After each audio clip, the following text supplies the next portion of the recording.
মাগরিবের পরে কারোর সঙ্গে কথা না বলে এই দোয়াটি 7 বার পরে আল্লাহ তাআলার কাছে যা চাইবেন আল্লাহ আপনাকে তাই দান করবে।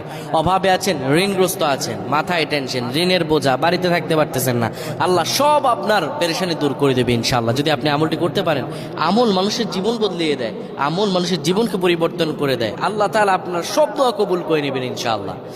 মাগরিব নামাজের পরে কিবলামুখী হয়ে থাকবেন, কারোর সঙ্গে কথা বলবেন না, কারোর সঙ্গে কথা না বলে কিবলামুখী হয়ে আপনি পড়বেন আল্লাহুম্মা আজিরনা মিনান নার, আল্লাহুম্মা আজিরনা মিনান নার, আল্লাহুম্মা আজিরনা মিনান নার।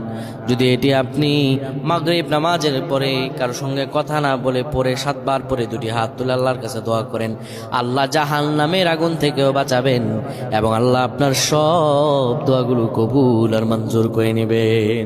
আল্লাহুম্মা আমিন।